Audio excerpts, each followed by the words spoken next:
The Drell Empire had conquered 17 star systems before encountering humanity.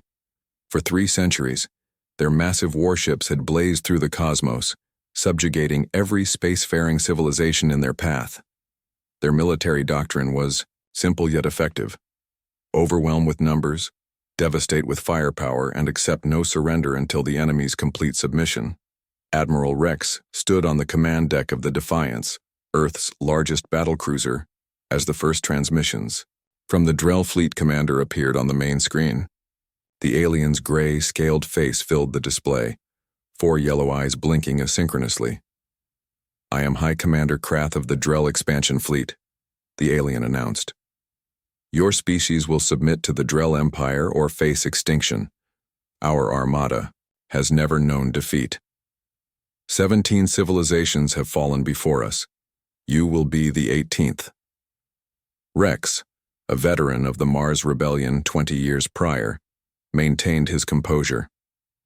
At 53, he had seen enough combat to know that those who boasted loudest often harbored the deepest insecurities. "This is Admiral James Rex of the United Earth Defense Force. Humanity doesn't take well to threats, Commander Krath. Perhaps we could discuss more peaceful arrangements." The Drell commander's mouth twisted into what might have been a smile. "There is nothing to discuss. You have 3 of your Earth days to prepare your surrender. After that, we begin our assault." As the transmission ended, Captain Miller approached Rex. "Sir, long-range scans confirm what our deep space probes reported. Over 600 warships ranging from destroyer to dreadnought class." "And our fleet strength?" Rex asked, though he already knew the answer. 117 vessels ready for combat, sir. Another 32 could be combat-ready within 48 hours. Rex nodded grimly. "We're outnumbered more than 5 to 1. The President is requesting an assessment, sir. Tell her." Rex paused, choosing his words carefully. "Tell her that humanity faces its greatest challenge, but we've never been conquered before, and I don't intend to start now." While Rex coordinated with Earth's defense forces, Dr. Linda Gray and her team at Quantum Defense Systems worked frantically. For 15 years, they had developed theoretical weapons based on manipulating spacetime itself. Now, facing extinction, their prototypes would face the ultimate test. "The gravitational lensing array is stable," announced Dr. Tom Lee, Linda's chief engineer. "But we've never deployed it at this scale. The power requirements are astronomical." Linda pulled up the schematics for Project Aegis. "We'll network Earth's fusion plants. It's our only chance against those numbers." Across Earth's major cities, civilians prepared for possible evacuation. The lunar colonies and Mars settlements began receiving refugees, though many refused to leave their homeworld. In Washington, D.C., President Rivera addressed the United Nations Security Council. "Humanity stands united against this threat. We will not surrender our sovereignty to any empire, no matter how vast their armada." The Drell fleet maintained position just beyond Jupiter's orbit, a wall of metal stretching across space. Their ships, shaped like elongated diamonds with protruding weapon arrays, reflected the distant sunlight. On the 3rd day, Admiral Rex's fleet assembled in Earth orbit, a meager force compared to the invaders, but each ship carried humanity's renowned ingenuity and fierce determination. As the deadline approached, Rex transmitted to all Earth vessels. "Throughout human history, we faced overwhelming odds. From ancient battles to world wars to the void of space, we have prevailed through innovation and sheer force of will. Today we fight not just for ourselves, but for every world that might fall after us if we fail. Stand ready." The Drell commander's face appeared once more on the communications screen. "Your time has expired. What is humanity's answer?" Rex straightened his uniform and looked directly into the camera. "Humanity's answer is this: we reject your empire and your demands. If you want Earth, you'll have to take it from us." The Drell commander's expression didn't change. "Then you choose extinction. Our armada will commence bombardment in 1 hour." The transmission ended, and humanity braced for the first assault of what would become known as the Drell War. The Drell Armada approached Earth with mechanical precision, their ships arranged in a formation resembling an arrowhead. Each vessel emanated a purplish glow from their propulsion systems, creating an eerie aurora against the blackness of space. Admiral, Rex had positioned Earth's defensive fleet in a spherical pattern around the planet, maximizing coverage while protecting key orbital installations. The strategy was defensive. They couldn't match the Drell in ship-to-ship combat, but they could make them pay dearly for every mile toward Earth. Enemy vessels accelerating, reported Lieutenant Wilson from the tactical station. They're launching fighter craft, thousands of them. Rex nodded grimly. Deploy our autonomous defensive drones. Have the valiant and intrepid battle groups move to intercept their forward vessels. Throughout the fleet, ship captains relayed orders as humanity prepared for its first interstellar war. Aboard the research vessel Discovery, Dr. Gray monitored the deployment of their experimental weapons. Gravitational lensing arrays online, she reported via secure channel to Admiral Rex. We need them to come within the focal range. Understood, Doctor. We'll try to funnel them toward your targeting zone. The first energy beams from the Drell Vanguard sliced through space, striking the outer defensive satellites. The structures exploded silently in the vacuum, debris spinning away in slow motion. Return fire, Rex ordered. All ships, engage with railguns and plasma torpedoes. Earth's fleet responded with a coordinated barrage. Tungsten slugs accelerated to relativistic. Speeds tore through the hulls of several smaller Drell vessels. Plasma torpedoes detonated against enemy shields, creating blossoming spheres of superheated gas. But for every Drell ship damaged, 3 more advanced. Their numbers were simply overwhelming. Sir? Captain Miller's voice was tense. At their current advance rate, they'll break through our defensive line in 20 minutes. Rex studied the tactical display. That's the point, Captain. We're not trying to hold them. We're positioning them. Across the battlefield, human ships executed a complex retreating formation, drawing the Drell fleet into a specific configuration. While the aliens believed they were witnessing a rout, they were actually being manipulated into a vulnerable pattern. On the lunar surface, Dr. Gray waited until the enemy armada crossed an invisible threshold. They're in position. Initiating Project Aegis. Massive arrays hidden on the dark side of the moon powered up, drawing enormous energy from fusion reactors buried beneath the lunar surface. The technology was experimental, a way to momentarily warp spacetime itself within a confined area. In space, the Drell commander noticed something unusual. Energy spike detected from the Earth satellite. Analysis. His science officer looked puzzled. Unknown technology. It appears to be generating some form of spatial distortion. Ignore it, Krath dismissed. Focus on breaking through their defensive line. That decision would prove catastrophic. The gravitational lensing array activated, creating a localized distortion that intensified the sun's radiation 1,000-fold within a narrow corridor of space, directly where the center of the Drell formation was positioned. For a brief moment, a portion of the Drell fleet found itself bathed in heat equivalent to being inside the sun's corona. 37 ships, including 2 of their largest dreadnoughts, were instantaneously superheated. Hulls buckled and warped. Internal atmospheres ignited. Direct hit, Dr. Gray exclaimed. The array is cycling for another burst, but it'll take 15 minutes to recharge. The Drell formation broke apart in confusion, their neat arrowhead dissolving into disarray. They had never encountered a weapon that could destroy so many ships simultaneously. On the Defiance, Admiral Rex allowed himself a brief smile. All vessels, advance and engage. Concentrate fire on their damaged ships. Earth's fleet surged forward, exploiting the chaos. For the first time in 3 centuries of conquest, the Drell Armada was on the defensive. But the aliens recovered quickly. Their remaining dreadnoughts regrouped and launched a devastating counterstrike that tore through several human cruisers. They're adapting to our tactics, Miller observed. Rex nodded. As expected, but we've shown them something important today. What's that, sir? Rex's eyes remained fixed on the tactical display. That humanity isn't the easy conquest they anticipated, and that their unstoppable armada just met an immovable force. As the battle continued, both sides sustained heavy losses. But the myth of Drell invincibility had been shattered, and with it the psychological advantage they had relied upon for centuries. By the fourth day of the war, both sides had withdrawn to regroup and assess. The initial battle had cost humanity 23 ships and over 5,000 lives.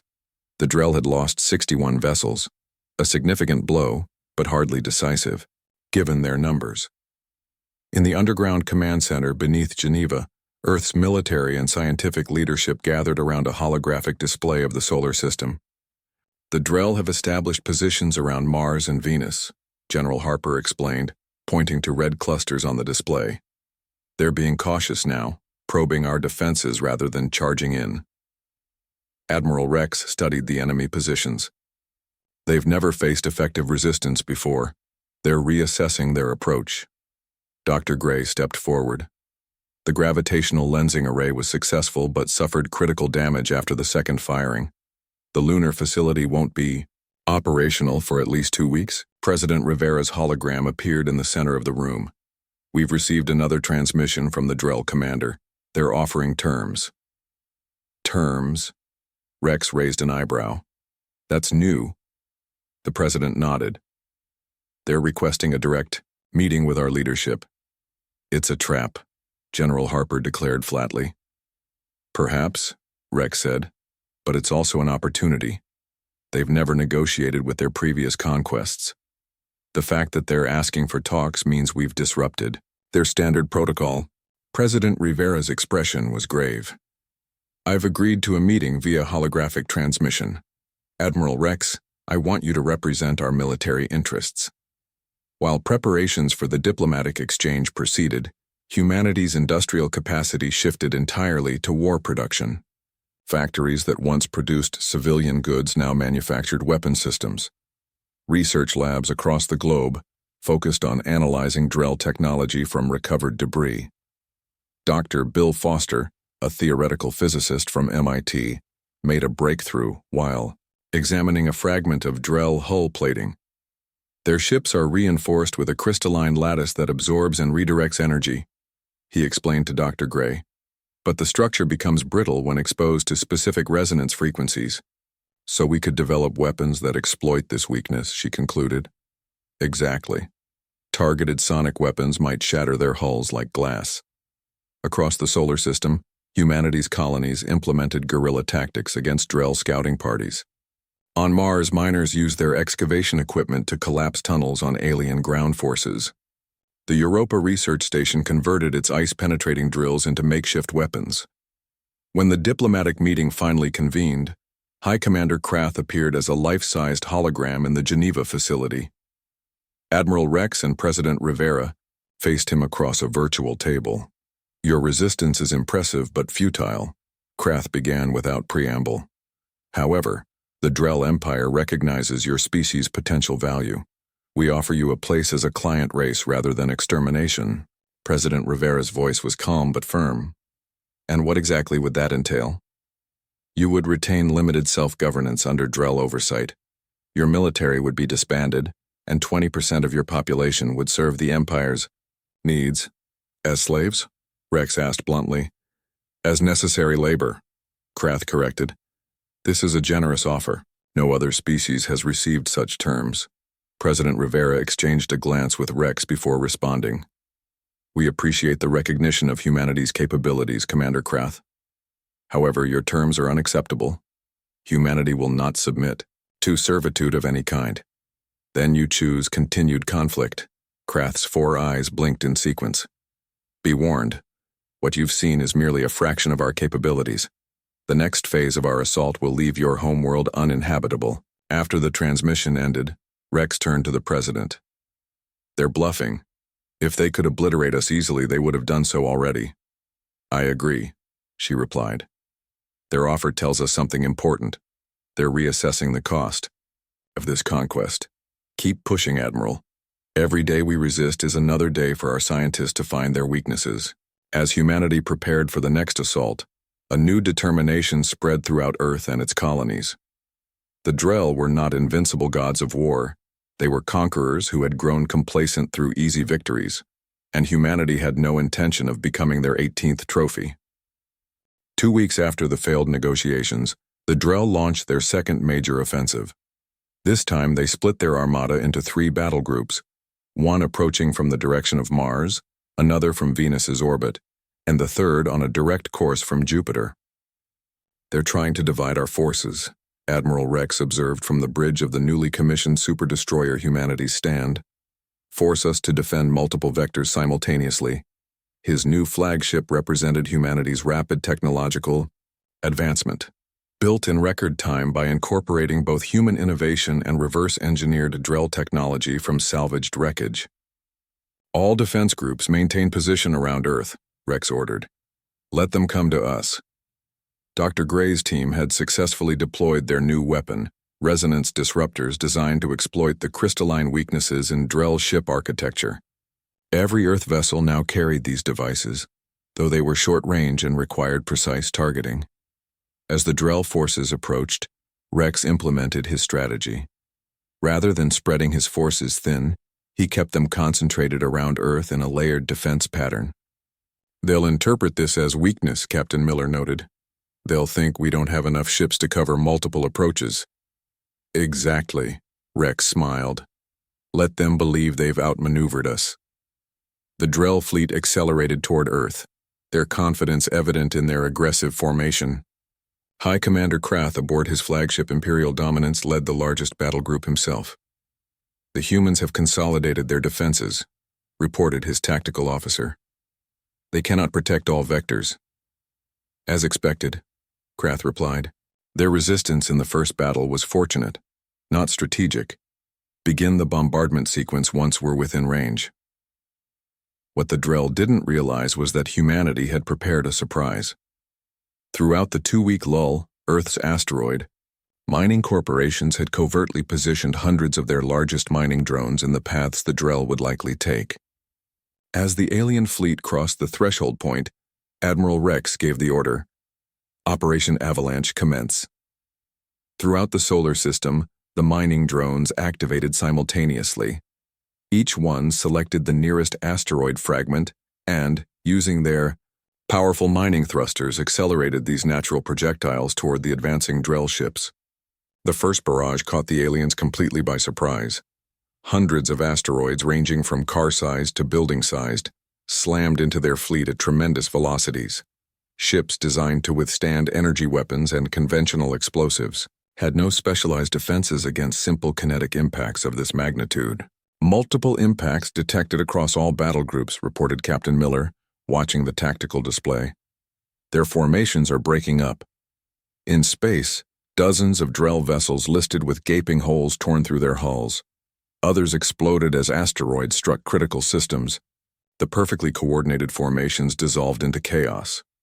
"All ships advance and engage," Rex ordered. "Target vessels damaged by asteroid impacts. Deploy resonance disruptors when within optimal range." Earth's fleet surged forward, no longer on the defensive. The resonance weapons proved devastatingly effective. When activated near a Drell vessel, the crystalline components of their hulls began to vibrate, developing microfractures that spread rapidly throughout the structure. Aboard the Imperial Dominance, Krath faced a situation he had never encountered in 3 centuries of conquest. "Damage reports from all sectors. We're losing ships faster than they can report." "High Commander, our starboard section is experiencing hull integrity failures," his engineering officer reported frantically. "The humans are using some kind of sonic weapon that affects our Kreisglass reinforcement." "Impossible!" Krath slammed his fist on the command console. "No species has ever identified that weakness." But the evidence was irrefutable. Around him, display screens showed Drell ships literally coming apart, their hulls shattering like glass under the influence of the human weapons. "All units regroup at the fallback coordinates," Krath ordered. "Tactical retreat." For the first time in the history of the Drell Empire, a retreat order had been given in battle. As the alien ships that could still maneuver began pulling back, Admiral Rex refused to relent. "Pursue the main battle group. We need to press our advantage." The battle continued for another 6 hours as Earth's ships harried the retreating Drell. By the time the aliens managed to withdraw beyond Saturn's orbit, they had lost over 200 vessels, a third of their original armada. On Earth, celebrations erupted across every city as news of the victory spread. But in the command center, Admiral Rex and President Rivera remained solemn. "We've won a significant battle," Rex acknowledged. "But the war continues. They still outnumber us, and now they'll be prepared for our tactics. They're also questioning their invincibility for the first time," the president noted. "How do you think they'll respond?" Rex's expression darkened. "With everything they have, we've humiliated them, and they won't allow that to stand. The next attack will be their most furious yet." "Then we'd better be ready," she replied, "because humanity has no intention of becoming another conquered civilization in their collection." As Earth's fleet regrouped and damage assessments came in, one thing became clear. The myth of the unstoppable Drell Armada had been not just challenged, but fundamentally shattered. The Drell withdrawal presented humanity with an unexpected opportunity. For the first time since the war began, Earth's forces had the initiative. "We can't give them time to regroup and repair," Admiral Rex argued during the emergency session of the Defense Council. "We need to strike while they're destabilized." "An offensive against a superior force?" General Harper looked skeptical. "Even with their losses, they still outnumber us significantly." "Numbers aren't everything," Rex countered. "They're psychologically vulnerable. No living Drell commander has ever experienced defeat. Their entire military doctrine is built on the assumption of inevitable victory." President Rivera considered this. "What do you propose, Admiral?" "A targeted strike against their command structure. Intelligence suggests they've established their headquarters on Titan. If we can eliminate High Commander Krath and his senior officers, their chain of command will fragment." The plan was audacious. A small strike force of Earth's most advanced stealth vessels would penetrate Drell defenses around Saturn, while the main fleet created a diversion near Jupiter. Leading the strike team would be Commander Jack Ward, a former Special Forces operator who had distinguished himself during the Mars Rebellion. "This is a one-way trip, isn't it?" Ward asked during the mission briefing. Rex didn't sugarcoat it. "The chances of extraction are minimal, but if you succeed, you'll save billions of lives." Ward nodded grimly. "My team is ready." While preparations for Operation Kingslayer proceeded, Dr. Gray and her team worked on another project, a communication virus designed to infiltrate and disrupt Drell command networks. "Their systems are highly advanced," she explained to Admiral Rex, "but they're built on quantum encryption principles similar to our own. We've identified vulnerabilities we can exploit."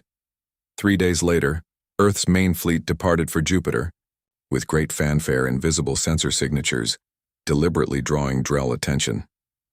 Meanwhile, Ward's strike team of 5 stealth corvettes slipped away unannounced, using the gravitational shadow of the moon to mask their departure.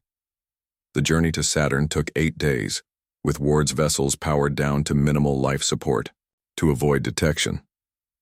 They drifted past Drell patrols looking like nothing more than space debris to casual scans. On Titan, High Commander Krath was furious.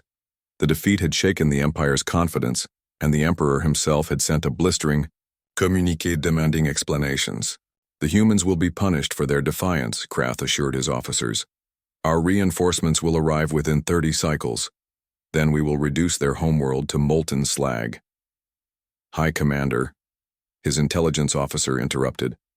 "Our scouts report the human fleet is moving toward our positions near Jupiter." Krath's 4 eyes narrowed. "They're launching a counterattack? Their arrogance knows no bounds." He turned to his communications officer. "Order all available ships to Jupiter. Crush this pathetic human offensive and bring me the head of their admiral." With the bulk of the Drell forces redirected to Jupiter, Saturn's defenses thinned considerably. Ward's team approached Titan using the dense hydrocarbon atmosphere to mask their final descent.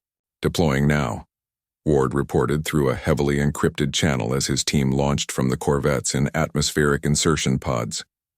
On Earth, Admiral Rex monitored both operations from the command center. The diversionary battle near Jupiter was proceeding as planned. Earth's fleet was engaging just enough to hold the Drell's attention without committing to a full-scale confrontation. "Strike team has reached the surface," a communications officer reported, initiating Phase 2. Dr. Gray activated her communication virus, uploading it through captured Drell communication relays. Throughout the Drell network, critical systems began experiencing unpredictable failures. Defense grids flickered, internal sensors reported phantom intruders, communication channels filled with static. On Titan's surface, Ward's team fought their way through the confused Drell security forces. Their objective, the central command hub where Krath and his officers were coordinating the war effort. "We've breached the outer perimeter," Ward reported, as his team placed demolition charges on the main power generators, proceeding to the command center. Near Jupiter, the diversionary battle intensified as the Drell committed more forces. Admiral Rex maintained a fighting retreat, drawing more of their ships away from Saturn with each passing hour.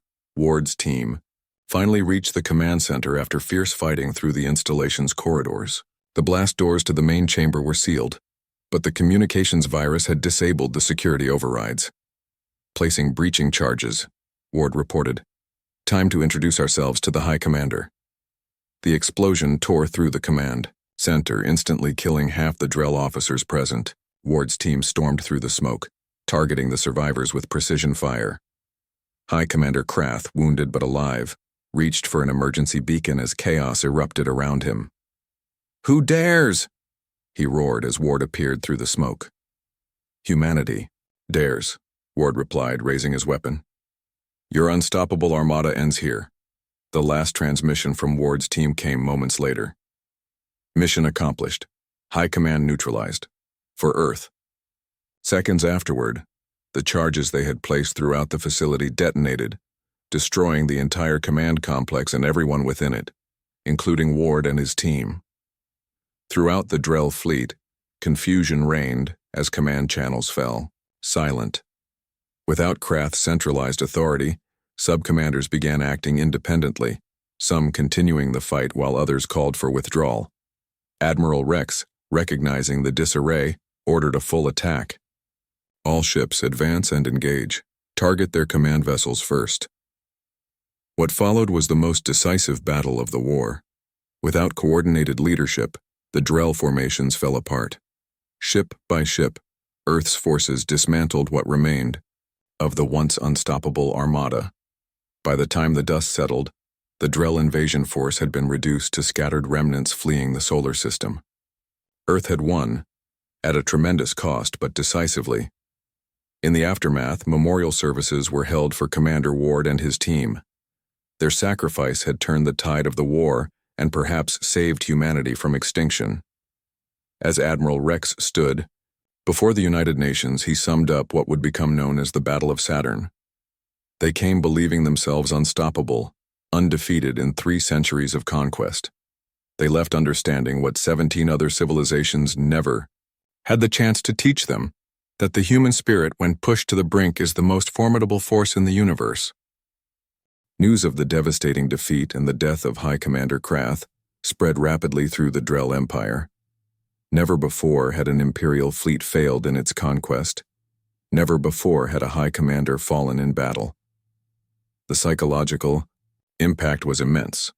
On the Drell homeworld of Dreller, the Emperor's inner council convened an emergency session. The chamber, usually a model of rigid discipline, erupted into uncharacteristic disorder. "Our forces in the human system have been decimated," Fleet Overseer Trall reported, his scales pale with stress. "We've lost over 400 ships and thousands of our finest warriors." "Impossible," thundered Grand Advisor Mox. "No primitive species could defeat our armada. There must be some mistake." "There is no mistake," Emperor Drex's voice cut through the chaos. Unlike his counselors, he remained eerily calm. "The humans have accomplished what 17 other civilizations could not. The question now is how we respond." Across the Empire, the news sparked tremors of unrest. On conquered worlds, subjugated species whispered of resistance for the first time in generations. If humans could defeat the Drell, perhaps others could too. On Earth, the mood was cautiously triumphant. The invasion had been repelled, but at tremendous cost. 1/3 of Earth's fleet had been destroyed, and many major cities bore scars from orbital bombardments.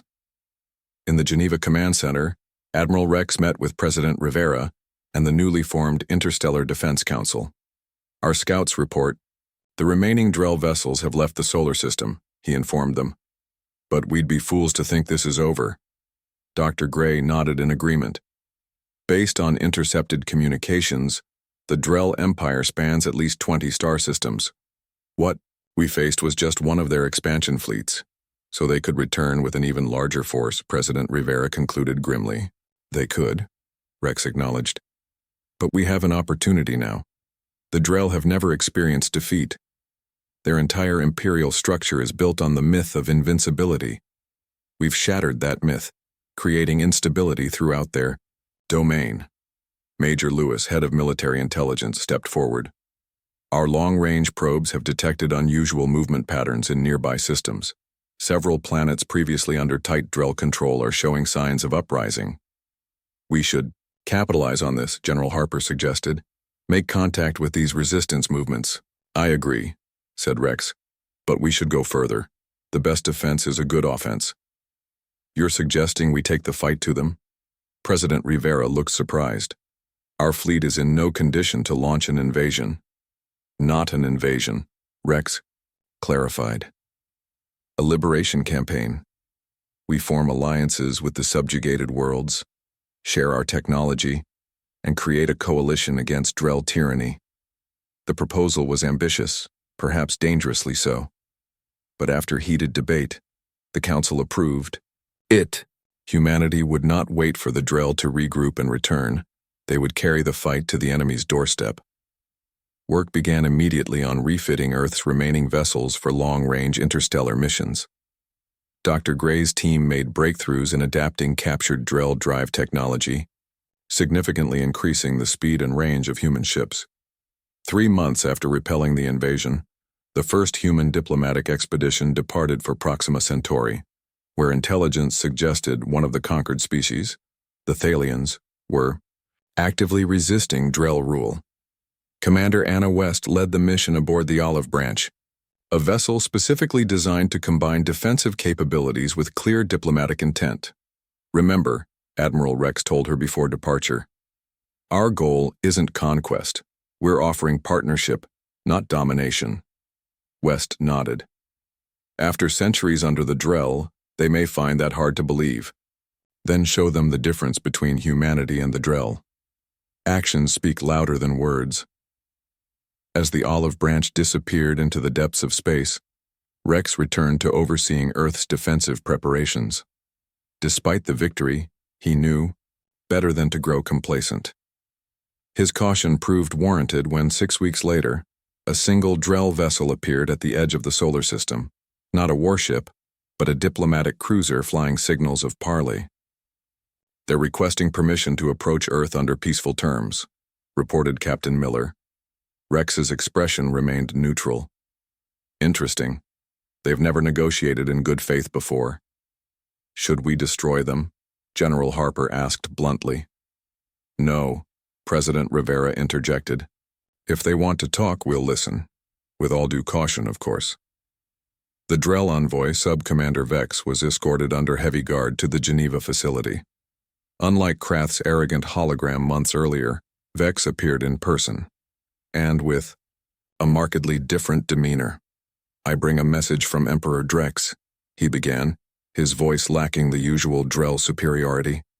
The Empire recognizes the unexpected outcome of our recent conflict. You mean your defeat, Rex said plainly. Vex's scales rippled, the Drell equivalent of a grimace. As you say, the Emperor proposes a treaty. The human system will be recognized as sovereign territory, exempt from imperial authority. President Rivera leaned forward. That's a significant change from demanding our submission. Circumstances have changed, Vex admitted reluctantly. In return, we ask only that humans remain within their own system and refrain from interfering in imperial affairs. Rex and Rivera exchanged knowing glances. The timing of this offer, just as humanity was reaching out to other worlds, was hardly coincidental. We'll consider your Emperor's proposal, Rivera said diplomatically. Please wait while we deliberate. Once the Drell envoy was escorted out, Rex turned to the President. They know about the Olive Branch. They're trying to isolate us before we can form alliances.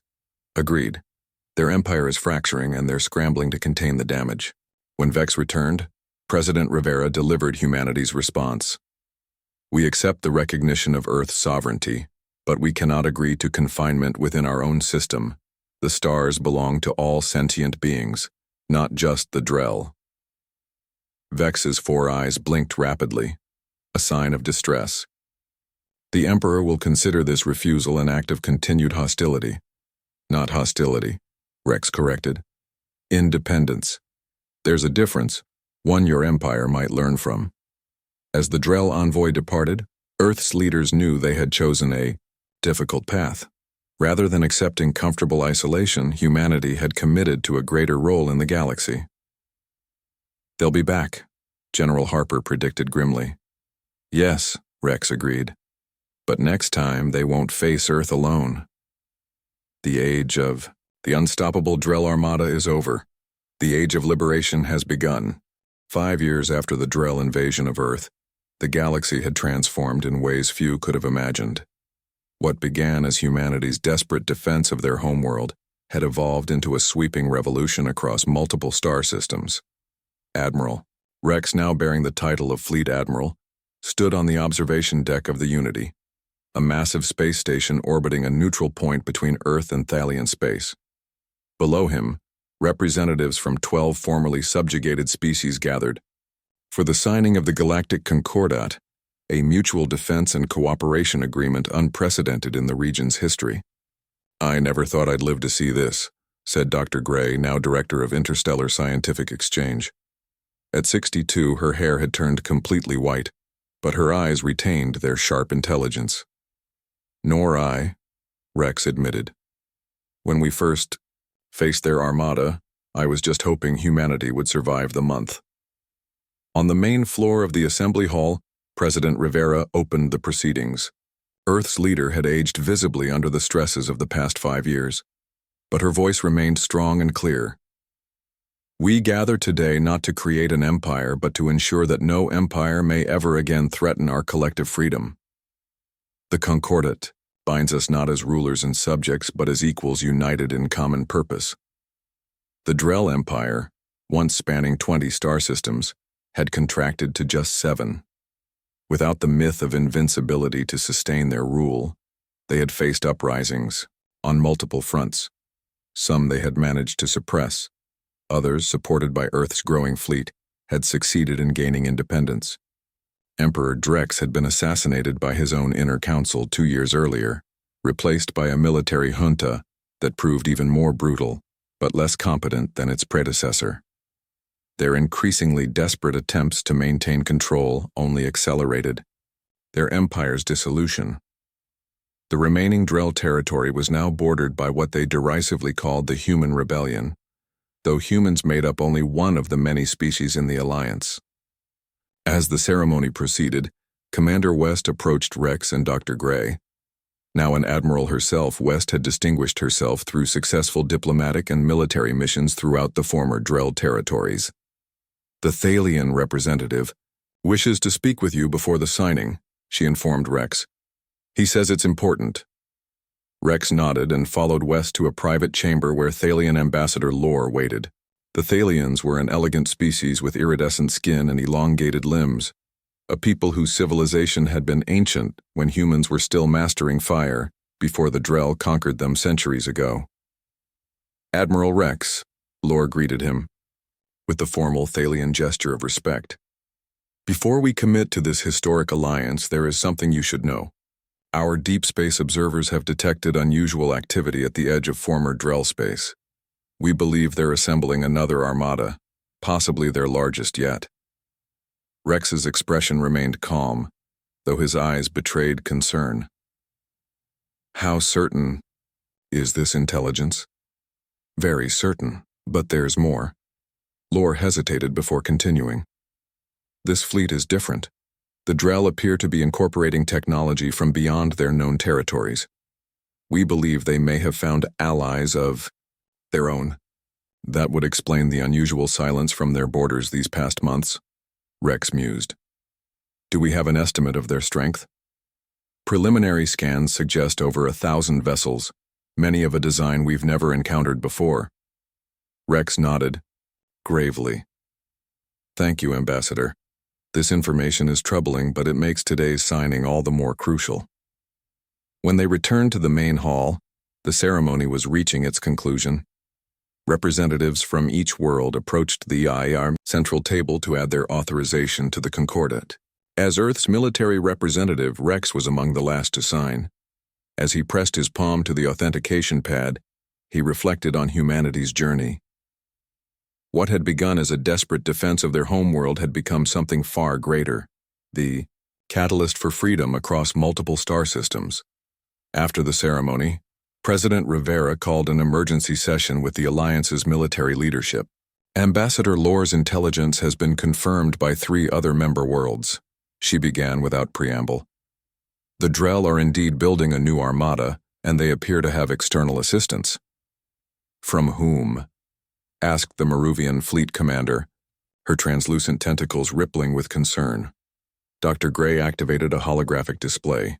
Based on energy signatures and architectural design, we believe they've made contact with the Vorax Dominion, a highly advanced civilization from the galactic rim that has, until now, shown no interest in this region of space. A murmur of concern spread through the room. The Vorax were known only through ancient records and astronomical observations, a species that had apparently chosen isolation over expansion for millennia. Why would they ally with the Drell now? Rex wondered. Aloud. Perhaps they see our alliance as a potential threat, suggested West. Or perhaps the Drell offered them something valuable enough to break their isolation.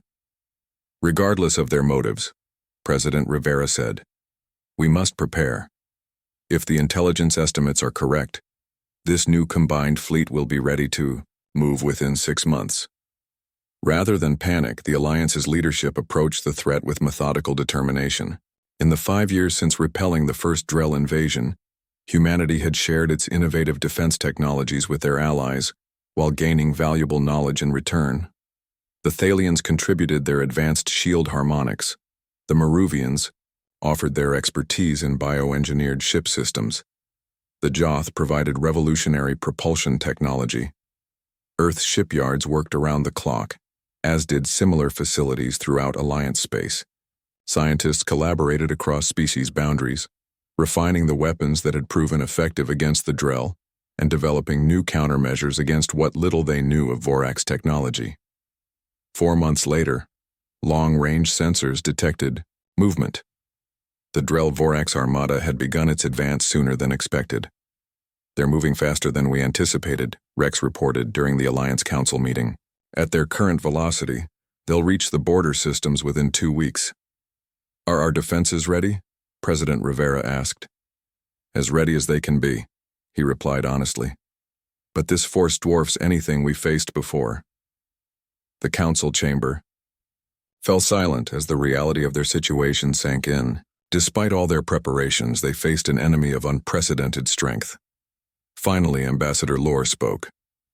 When the Drell first conquered my world, our leaders surrendered without a fight, believing resistance was futile against their unstoppable Armada. We endured 3 centuries of subjugation because of that decision. He rose to his full height. The Thalian people will not make that mistake again. We stand with humanity and all free worlds, regardless of the odds. One by one, the other representatives voiced similar sentiments. The Alliance would meet this threat united. As the massive enemy fleet approached, the Alliance implemented their defense strategy. Rather than concentrating their forces, they deployed them in layers throughout multiple star systems, forcing the invaders to divide their attention. The first engagement occurred near the former Drell colony of Naxos. Alliance vessels, employing hit-and-run tactics, targeted the Vorax ships specifically, gathering combat data on their capabilities while avoiding prolonged confrontation. Their technology is impressive, Dr. Gray admitted, analyzing the battle recordings, but not incomprehensible. Their weapons are energy-based, similar to the Drell, but more efficient. Their shield modulation is complex but follows recognized. Wait, those patterns. Okay. Timing is, we'll need more data. A series of running battles ensued across 3 star systems as the Alliance force gave ground strategically, trading space for time while inflicting measured damage on the enemy fleet. With each engagement, their understanding of Vorax technology improved. Finally, as the combined Drell-Vorax Armada approached the Thalian homeworld, Admiral Rex implemented the final phase of their defense. The Alliance fleet, seemingly scattered and defeated, suddenly converged from multiple vectors. Ships that had appeared to retreat had actually repositioned for a coordinated strike. All vessels commence Operation Chimera, Rex ordered from the bridge of the Defiance II. Throughout the enemy formation, Alliance ships activated specially designed disruptors targeting the specific frequencies Dr. Gray's team had identified in the Vorax shield systems. Simultaneously, the original resonance weapons that had proved so effective against Drell crystalline technology engaged their primary targets. The effect was devastating. Vorax shields collapsed under the precisely calibrated assault, while Drell vessels once again found their hulls becoming brittle and unstable. "They're breaking formation," reported Captain Miller, now commanding her own battlecruiser in the joint fleet. Multiple explosions detected throughout their center mass. On the Drell command ship, the scene was one of chaos and disbelief. Fleetmaster Krell, Krath's successor, watched in horror as his supposedly invincible armada began to disintegrate. "How is this possible?" he demanded. The Vorax assured us their technology was superior to anything these rebels possessed. His Vorax counterpart, Captain Zool, seemed equally stunned. "They've somehow adapted countermeasures specific to our systems. This level of technological adaptation should be impossible in such a short time frame." What they failed to understand was the fundamental difference between their approach and that of the Alliance. Where the Drell and Vorax relied on technological superiority and brute force, the Alliance had built its strength on diversity of thought and collaborative innovation. The battle raged for 3 days as the once mighty Armada fought desperately against forces they had expected to crush easily. By the end, the outcome was clear. The combined fleet was in full retreat, having lost over 60% of their vessels. 2 months later, a Vorax diplomatic vessel arrived at the Unity Station under a flag of truce. Captain Zool, now bearing the title of emissary, requested audience with the Alliance leadership. "The Dominion has reconsidered its position," he stated without preamble. "We wish to negotiate terms." "Terms of what?" President Rivera asked coolly. "Surrender? Withdrawal?" "Coexistence," Zool replied. "The Vorax Dominion recognizes the miscalculation we made in allying with the Drell. We would propose a mutual non-aggression pact." After careful deliberation, the Alliance accepted these terms, with rigorous verification protocols. The Vorax withdrew entirely from former Drell space, abandoning their short-lived allies. Left without their powerful benefactors, the remaining Drell territories sued for peace within weeks. The junta was overthrown by a coalition of military reformers and civilian leaders who renounced the Empire's expansionist history. 10 years after humanity first shattered the myth of the unstoppable Drell Armada, a changed galaxy celebrated a decade of unprecedented peace and cooperation. The Galactic Concordat had expanded to include 27 member worlds, including several former Drell colonies and remarkably Dreller itself under its reformed government. On the anniversary of the final battle, Fleet Admiral Rex, now semi-retired at 73, gave an address to the assembled representatives. When the Drell first appeared in our system, they boasted of an unstoppable armada that had conquered 17 civilizations. They expected us to become their 18th trophy. Instead, humanity became the catalyst for their empire's transformation from conqueror to colleague. He gazed across the chamber at faces of dozens of species, beings who would once have been mortal enemies or subjugated servants. "The lesson we learned, all of us, is that true strength comes not from domination but from cooperation. Not from crushing resistance but from embracing diversity." The myth of the unstoppable Armada was shattered not just by human weapons, but by the indomitable spirit of all free peoples who choose to stand together against tyranny. As he concluded, the assembly rose in standing ovation, a gesture that had spread from human tradition to become universal among the Alliance worlds. The era of imperial conquest was over. A new galactic order had been born from the ashes of an armada that had once believed itself unstoppable until it met humanity. The end.